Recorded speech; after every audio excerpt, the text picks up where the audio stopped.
Hey everyone, this is Jane with Barlow Herbal, and happy Sunday, August 9th of 2026. Now we are in the Lionsgate portal. Yesterday was the full day, August 8th of 2026, and then you've got the 2-6, which adds up to another 8. So it's apparently a very rare Lionsgate portal with all the numbers lining up to an 8. Very cool. I love this stuff. I think astrology is a powerful guiding system. I think there's meaning to it. And if you follow that kind of stuff, you probably feel the same way. So I had an interesting quote drop in uh, actually about 2 weeks ago, and I wrote it down in my journal.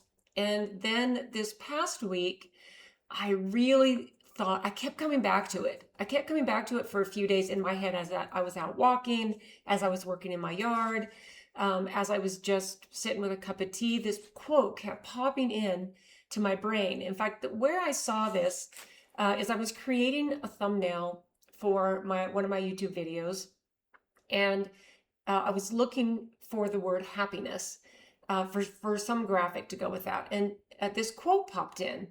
And this is what it said: "Stop looking for happiness in the same place you lost it." And you know how sometimes quotes just drop in and they really land because of something that you've been going through, or something you've been struggling with, or something that you just needed maybe a lesson or some little thing to tip what your soul already knew, but then it's really relevant to where you are in your life. So I saw that a couple weeks ago, and then I wrote that in my journal, and then I didn't really do anything with it for the first week, but it kept coming into me. So I thought, I'm going to sit down and journal about that, because I think that this is a really important thing for us to let land, if this lands with you. Okay. So I decided, instead of actually calling it "Stop Looking for Happiness in the Place You Lost It," I would actually reframe it a little bit, because I do love to reframe things that feel a little more congruent with where I am, and maybe this will resonate with you. So here's what I'm calling it instead. Sometimes happiness is waiting where you haven't looked yet. I think that feels a little softer. It lands a little more gently than "Stop looking for happiness where you lost it," even though that to me is still so relevant for some situations, so relevant. So then here's where I started journaling. So this is what I wrote. I don't think it's actually about a place. I think it's about patterns. Patterns of patterns of everything, right? We lose our happiness when we keep expecting something or someone to become what they consistently have shown us that they are not, whether it's a person, a relationship, a job, a situation. We keep expecting something different than what the situation has shown us. It's like that saying, when someone shows you who they are, believe them. It doesn't have anything to do with not loving them or not. It is what it is, right? So I think it's more about patterns. So here's where I went with this. So it's sometimes about a relationship, a job. Sometimes it's our own habits. Okay. It can be our need for approval. And sometimes it's a version of ourselves that I think we keep trying to get back to.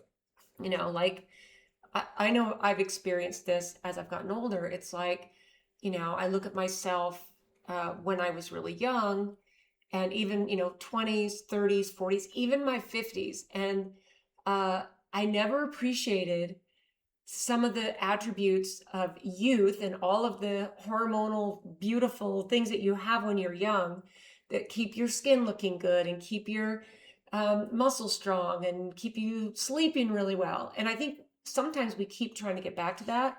But I also think part of that is what's been really beautiful for me, is a realization that it does matter when you take care of this human avatar and the emotions that are all come with it. Okay.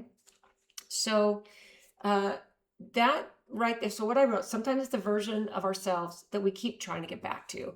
And then I wrote this: wow, that stopped me in my tracks. Okay.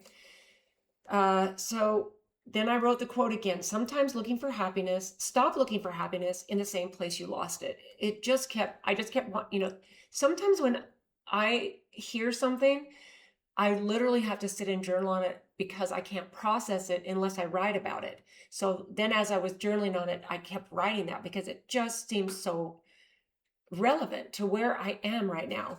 So when I very first heard this, that I wrote, I immediately thought about relationships. That was the first thing. But then I realized it applies to every part of my life. So then I asked myself this: how many times have I gone back hoping that this time would feel different? We keep wanting to go back in time for certain things. So I wrote this: conversations that will finally give me validation, a job that will suddenly become fulfilling, with whatever it may be. And this has been over the years, okay? If I just try a little harder, this person will finally understand me. Okay, this one was really big for me because I've had conversations, I've tried and tried and tried and tried and tried to explain, and over and over and over again, I keep getting disappointed.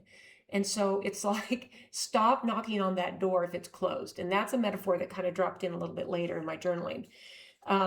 If I just try to explain myself one more time, I've spent more energy trying to change things that weren't changing than I have this, discovering what was waiting for me somewhere else. What is waiting for me somewhere else? Okay, and I wrote this, I don't think we do this because we're foolish. Okay, I think we do this because we're hopeful. Because especially when it comes to situations that were beautiful and relationships that were beautiful. At least they were beautiful in the time. Everything has its season, right? And then I wrote this, okay, until it becomes attachment. Because if you can relate to that at all, you know that some of these things are simply that you become attached. You become attached to the outcome, someone else's response, someone else's, or the situation. You get attached to a situation that was in the past. So here's what I realized attachments do. Attachment, what it does is it insists that my happiness can only come through these things: one person, one outcome, one dream, and one version of my life. I get attached to those things. And I think that's why this quote hit me so hard, is because I've been attached to the way things were in the past. For some things, not all things. I have released so many attachments that it's a little shocking. In fact, I had a really beautiful conversation with a dear friend this week, and we talked about how sparse our tree was. We were basically talking about the friendship tree, even the tree in your circles with some of your family members is the in fact, it's interesting. I have this really beautiful ginseng bonsai that I found. I actually found it at Costco a few months ago. And I bought one for myself, I bought one for my daughter-in-law, and I bought one for a niece, a grown niece. And I brought mine home and I read the instructions on how to take care of it, but I didn't take care of it the way I needed to. And I thought I was giving enough water and sunlight and exactly what it needed, but most of the leaves fell off, and there were all these little branches that had all these vibrant green leaves when I bought it. And I thought over the months that I was taking care of it, and I wasn't. So then I was like, I did a little bit deeper research. I went online. I'm like, okay, how do you take care of this ginseng bonsai? And so I moved it to the window, and it gets water almost every day now. I was just spritzing the leaves with some mist and watering it like once a week, but now it's full of leaves. So that just reminded me of this conversation where my friend's like, right now the branches of my tree are super sparse. And I was like, yeah, mine too. It's the most interesting thing. So attachment insists that happiness can only come through one person, one outcome, one dream, and one version of life. Okay, so here's what I think. When I believe that, what I'm doing is I'm handing away my peace. I'm giving away my peace when I believe that. Okay, so letting go, when I let go of these things, it's not about giving up. That's a really powerful thing to realize. Okay, when I let go of a situation that I really want to happen, or I think I need to get back to the way it was, when I let go of that, that's not giving up. Okay, what it's doing, I realize, is it's making room. Okay, for these things: new friendships, new experiences, new dreams, and this one, a new way to see myself. And the beautiful thing is here I am in the 6th sixth decade of my life, and this gets me excited, which in maybe in 2 more decades from now, or even 3. In fact, one of the conversations that I had with this friend was, some of these things, I hope I'm not still learning when I'm 95. It's like, no, no, no, no. That's like 3 decades from now, and I might still be, and hopefully laughing about it and being like, oh, this is all the progression of my soul, and there you go, right? So it's making room for all these things, and I don't think it's because I need a different life. And that's what I don't think it's because I need a whole different life. This is what I think. I think it's because I need to stop. This beautiful door metaphor came in. I need to stop knocking on doors that have been closing slowly for years. If the door is closing, and especially when it's closed, just let it. This is rough. This can be rough because we so want things to go back to the way they were sometimes. And then there becomes a hard stop when maybe there's a bolt on the door. Maybe not only is the door closed, but there's a bolt, and you're not. That's a sign. Of course, you're not going to beat down that door, right? But if the door is closed, let it be closed. Okay. If it opens down the road, then that's another story. Okay. So I realized that. So the metaphor of the door. So then I wrote this. I realized I can stop asking for one place to give me something it no longer has to offer. Okay. So I realized this. When I stop chasing happiness where I think I lost it, when I stop doing that,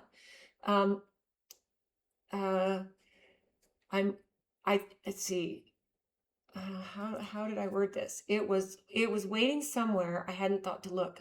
Okay, so the moment I stop chasing happiness where I thought I lost it, I will discover that it was quietly waiting where I hadn't thought to look. Okay, that's crazy, right?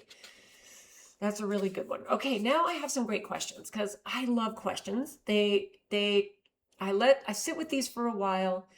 I let all the questions come in, and then I sit with the questions and answer them. And it actually, at this point, does not take me very long because I give my higher self a chance to answer these because I'm super quiet and I'm completely undistracted unless it's some thoughts in my mind.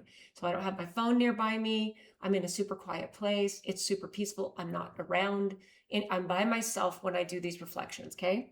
So here's the first question. Where in my life am I hoping something will eventually become different, even though this has consistently shown me otherwise? Okay? So this question made me pause. This one was a good one. Okay, so there have been times in my life where I kept hoping and I kept thinking this: if I loved a little harder, if I explained myself a little better, or if I just had waited long enough, okay, something would eventually shift. And sometimes it did, and sometimes it didn't. Okay? So that's my first thoughts about that question. And then this question: am I holding on because of love or because of familiarity? Okay, this one is a hard question. Are you just holding on to something because of love? You can still love something, but are you just holding on for what you're hoping because it's familiar? And that one is amazing, right? So here's what I wrote. This is where I think it's important to realize that when something is familiar, it's comfortable. Okay, even when it isn't healthy. Okay, we all know what to expect. We all know what to expect with the familiarity. Okay, there's the routines, the people, the patterns. Letting go doesn't mean I'm releasing something or someone. It means I'm releasing a version of myself. Whoa, right? That's what that means. So maybe I've been calling it love, and sometimes it's been my resistance to change. That's something really cool to think about, right? Okay, so then this question: what would become possible if I stopped trying to recreate the past? Okay? Past is the past. The doors think about all the doors that have maybe closed in the last 6 years since 2020. All the doors that might have closed in your life. You know what that leaves? That leaves a hallway. That leaves a hallway. What's at the end of the hallway? What are all the doors that are along the hallway that you haven't touched yet, right? So here's what would become possible if I stopped trying to recreate the past. So here's what I wrote. I would notice that my life as it is, I would notice my life as it is, okay? Instead of constantly comparing it to what it used to be.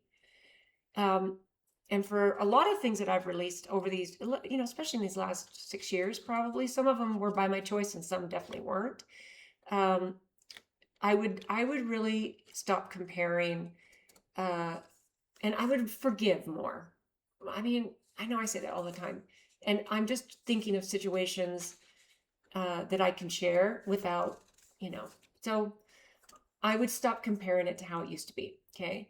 Every time in my life, every season has something really beautiful to offer. And that's what I want to focus on without spending too much time there because I want to create the new, right? I can't miss it if I'm always looking over my shoulder. So I need to realize that everything and every season offered me something beautiful. But if I'm constantly looking over my shoulder at what was back there or over there, I'm missing what's in front of me, right? So that I don't want to miss what's in front of me and what's coming. That's what I'm going to that's where my focus is, okay? So then this question, what version of myself am I still trying to get back to instead of embracing who I'm becoming? Again, this is one of those questions that kind of lands on me and then I have to just giggle at myself because I'm like okay, at this age, come on. Come on. It's hilarious to me. I don't want to go backward anymore. That's what I wrote first.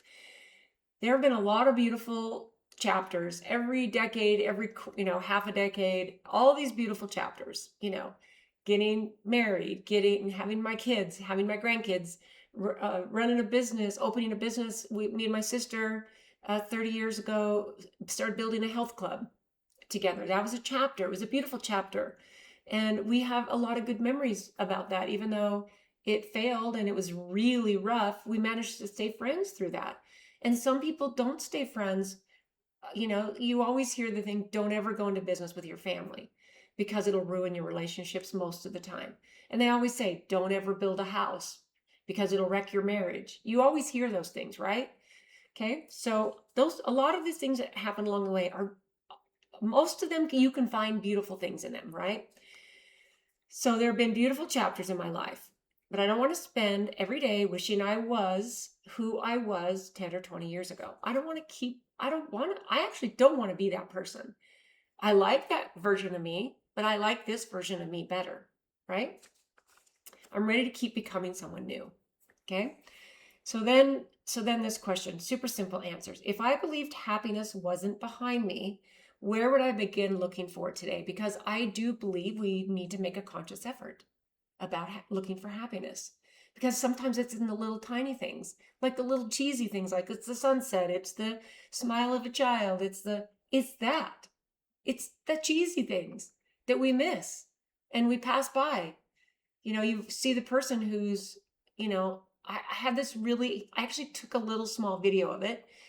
A few years ago, I think I was just driving home from my warehouse and the sun was starting to set and the sky was freaking ablaze. It was ablaze. I was listening to the radio and Tina Turner's You Better Be Good to Me was playing and I had it cranked up. And I was driving home and there was a ton of traffic and there was a ton of grouchy people. And so I just kind of stood in my line, but I was watching the sunset. Some of the sunsets are unmistakable. And then this song that I love I cranked it up and I actually picked up my phone because I was sitting in standstill traffic. And I put my phone up on my steering wheel and with the song blaring in being recorded, there was a sunset. And then as the traffic slowly moved, I went underneath an underpass and this as I kept getting closer to my home, the sunset just kept getting more and more spectacular. And I probably recorded for maybe 2 or 3 minutes. And it was my biggest, and I'm glad I recorded it because I've actually gone back and looked a couple times. But The thing that shocked me is that I believe most people around me were not paying attention to this display of this sunset. Some are more spectacular than others, and even what you capture on your video still doesn't capture it. We all know that, right? So if I believed happiness wasn't behind me, where would I begin looking today? I would begin looking in the ordinary places, okay? I wouldn't wait for a big event, and I wouldn't I believe everything that's all the happiness there, it's patiently waiting for me to notice it, okay? And thankfully, this is something that is a constant part of my thought process, is looking at the beauty and the happiness in the small things. I do get caught in the minutia of wanting happiness to look like it used to be with certain things. That's pretty typical. So then this question, what have I outgrown that I'm still trying to squeeze myself back into? Okay, this one made me smile a little bit, okay? I've definitely outgrown believing I need to carry everyone else's emotions. This one uh, has slowly been disconnecting the strings of that from me, but this recently has felt like there's been an energetic cord that's been cut.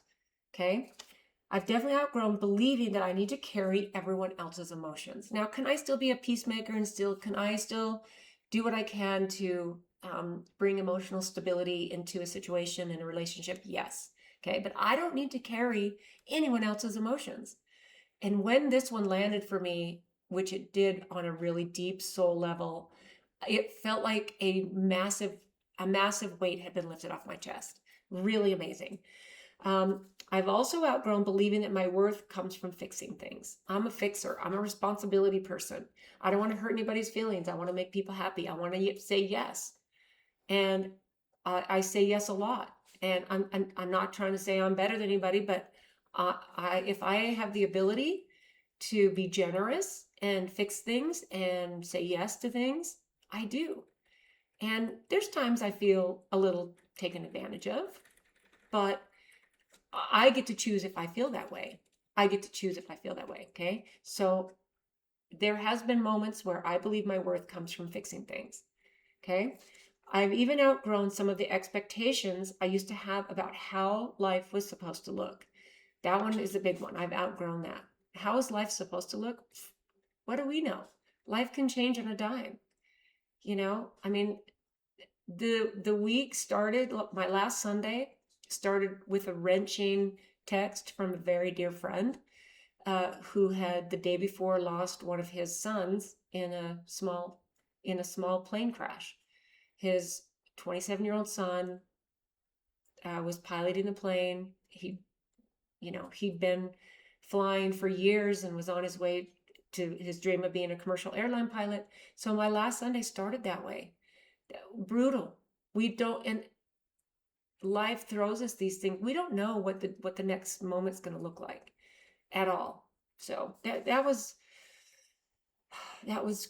crazy. So that came in after I kind of watched the sorrow and the hurt unfold for my friend and his wife, and they have four other sons.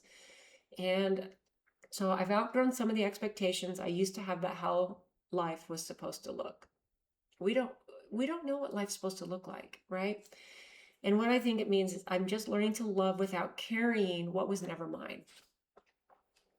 I can still have compassion and emotion and so much love, but I don't have to carry what's not mine.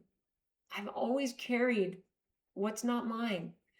And it's been less and less and less because I've realized, and now I'm realizing I can get it quicker. I can get it sometimes in the moment. I can go, oh, that's coming at me, but that's not mine. That's not mine. It's a really beautiful place to land. There's when you land there, there's a lot. There's the pain behind getting to this place sometimes has been wrenching for me, and I feel like I'm done with that. I'm done trying to keep everyone's emotions in check. Okay. And then this question, what small joy have I overlooked because I've been so focused on what I've lost?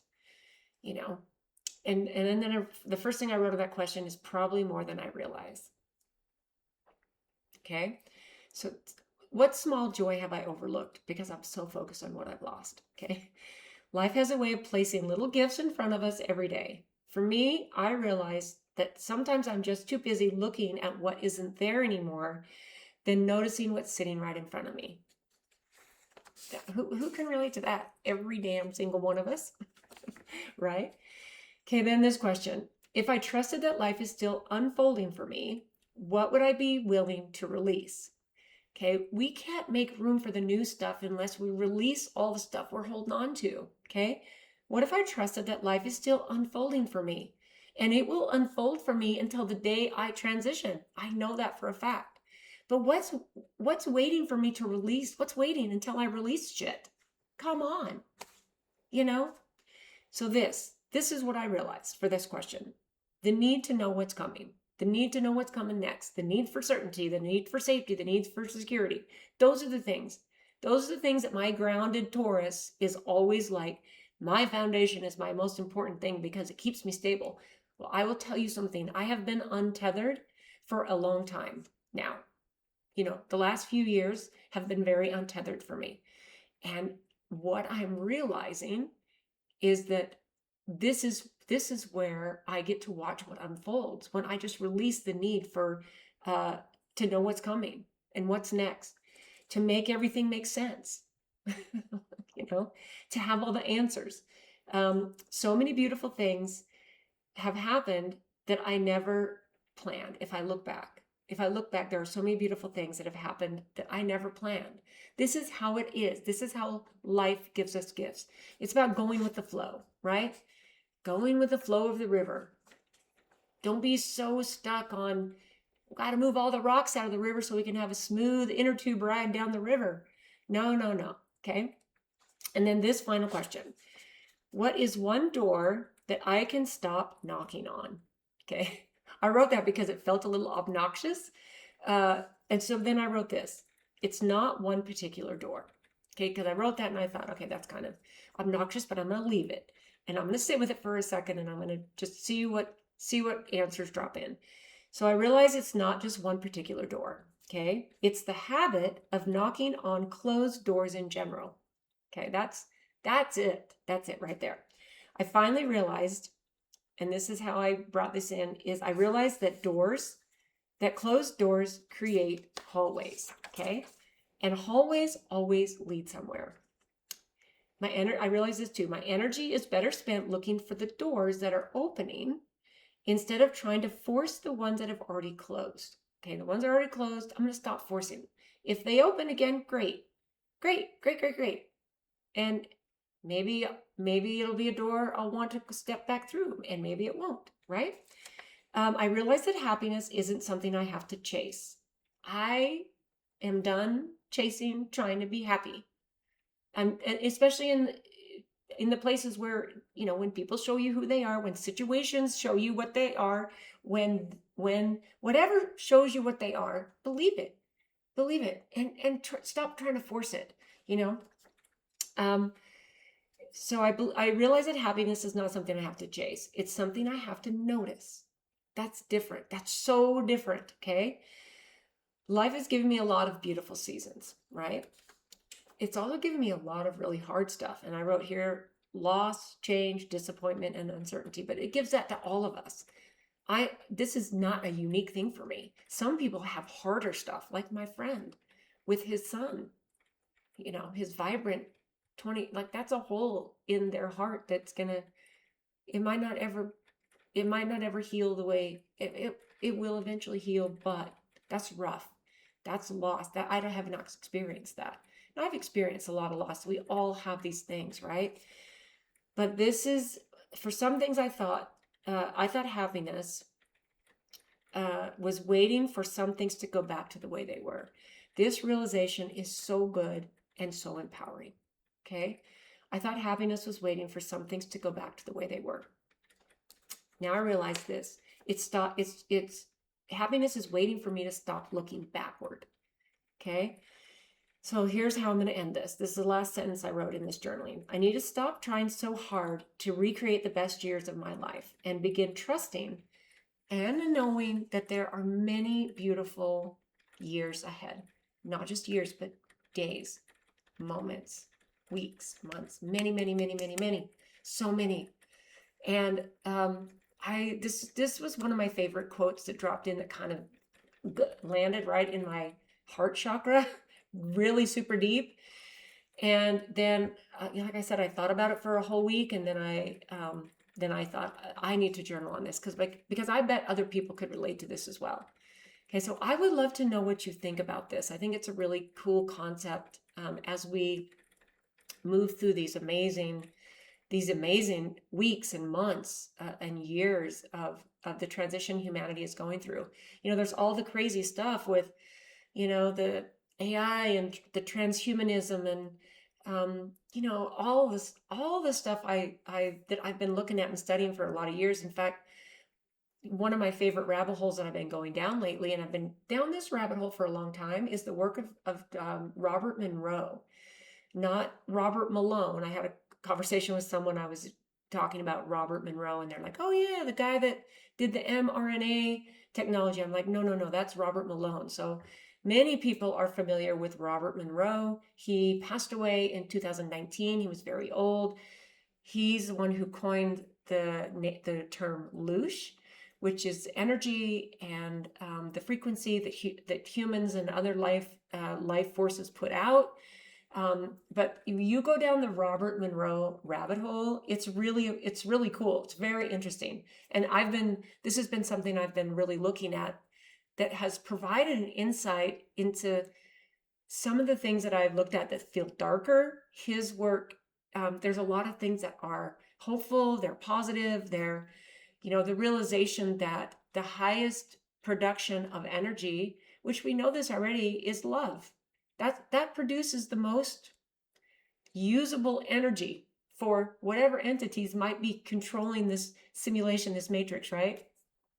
That's where if you got to the end of this, you're like, okay, you're my girl, and we think the same way, or you're a wackadoodle, right? So anyway, I'd love to know what you think about this. I think it's a really fun thought to think about noticing happiness instead of trying to find it where you lost it, right?